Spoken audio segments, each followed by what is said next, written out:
Good morning, grandkids. Today is another chapter of my book, The Listener, based on my gameplay, The Listener. Very loosely based on it. I'm making up a lot of stuff. This is chapter 22. After fighting my way through a triple dungeon, I finally found Motier. Standing behind him was a man dressed in an imperial armor.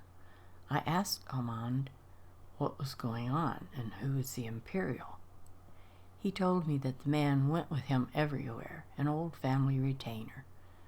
Then we got down to business. When he told me what the contract was for, I was shocked.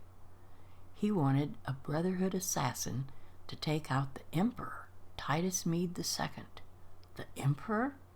Were we a big enough guild to take on such a thing as this? Motier went on talking in a condescending way about how the guild had been declining, losing members, not getting many contracts, and that if we accepted this one, the masses would fear and respect us once more. I was standing there thinking of us all in prison or beheaded. He handed me a sealed letter and an amulet and told me to take them back to Astrid. The amulet was for payment. When I told Astrid what the contract was, I think she was as shocked as I was, but I saw a gleam in her eye. She told me that no one had murdered an emperor since Uriel Septim 200 years ago. I wondered if the Night Mother really wanted us to do this, or she sent me just to check it out because it intrigued her. If this was the first contract to get herself back in control, she was starting off with a bang. I handed Astrid the letter and the amulet. After looking both over and without telling me what the letter said, she said she would need time to figure out a plan. I asked her if we was going to accept the contract, and here's how she worded her answer. Yes, I'll accept the contract. I wouldn't miss out on such an opportunity to lead my family to glory. It was all about her. I was the one who would be fulfilling the contract. The Night Mother was who accepted the contract. She then handed me the amulet and told me to take it to Delvin, who was a fence in the Thieves' Guild, and spent his time below the city streets of Riften in the Ragged Flagon. I was to tell him that Astrid wanted it appraised and to find out where it came from and if she could sell it.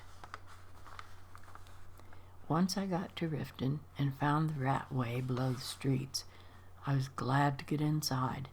It had been a rainy, nasty day.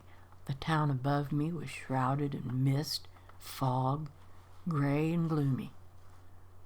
I headed off through the stone tunnels, hoping to find some opening into the Ragged Flagon. There were bandits and skeevers all along the way. I wondered why their guild put up with it, but maybe it was their way to have a cheap rear guard security system. There were even small caverns or rooms which had set bear traps on floors.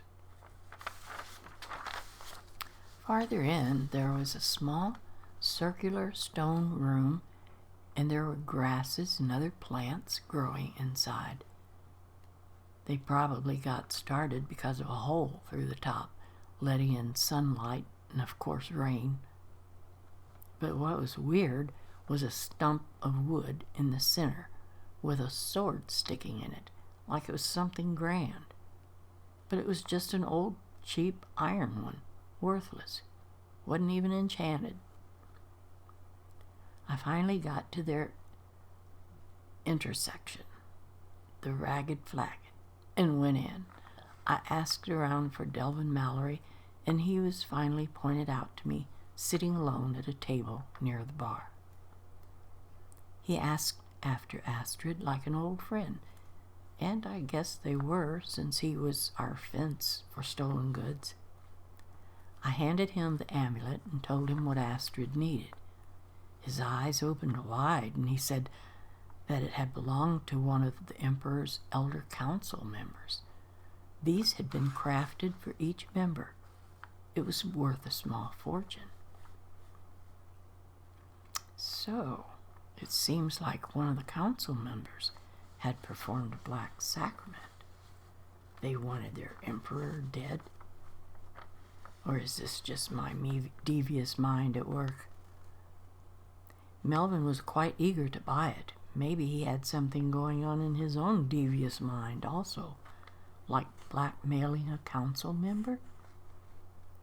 He gave me a letter of credit to take back to Astrid. Of course it was sealed. I had to make my way back through that miserable tunnel again and back out into the miserable gloom and fog of Riften. I got back to Falkreath by carriage and made my way down the road to our sanctuary and entered with a sigh of relief. I was wondering if I'd get to rest a while before I had to set out again. When I walked in, Astrid was waiting. She was quite thrilled to hear where the amulet had come from. I thought, what if she and Delvin each blackmailed the poor council member? Of course, she didn't tell me how much money the letter of credit covered. She said that now we were ready to begin, then qualified that by saying with sarcasm, more specifically, you are ready to begin. After all, you're the one the Night Mother spoke to. Earlier it had been all about her when she was taking all the glory as leader. Now that it's time for the dirty work, it's all mine. Oh, I hoped I could take Astrid down someday. I'm always grinding my teeth when she talks to me. In her very next breath, she's sending me on a mission completely different. I don't believe this. She's sending me off to kill a bride. I, of course, wondered about who made the black sacrament for this. This was something Astrid herself had heard of. I just stood there looking at her. But she came back with, I hope you have something nice to wear, because you're going to a wedding. Well, the public reception. You'll mingle, eat cake, and kill the bride. She smiled. And they say no romance. They say romance is dead. I thought, well, this one will be anyway.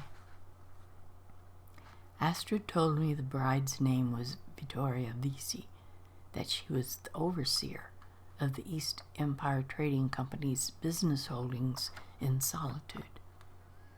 The wedding was taking place in that city at the Temple of the Divines. She said that Vittoria's death would cause quite an uproar, which was exactly what we wanted. I wondered if this tied in with the Emperor's death, and if so, how? Astrid told me that if I killed her while she was standing before everyone addressing her great guests, I'd get a significant bonus. Well, I wanted that, but how was I to pull this off right in front of everyone? But this was the kind of planning left up to me, the ins and outs of making the kill. I'd have to get there early, scout out the whole area to find the best inconspicuous hiding place that also offered a killing view. Only then could I decide on what type of weapon. I guess I needed to do something also about getting some appropriate clothing. Right now it was late. I was tired and I had a lot to do tomorrow and another long journey ahead of me. I found a bed, settled down to catch up on this journal, wound off staring off into space, wondering how Nazir would react if he saw me in dress-up finery. my head, wondering what's wrong with me, and settled back down to writing. And that's the end of chapter 22. So I will see you all next time, grandkids. Hope you enjoyed this one. Bye-bye.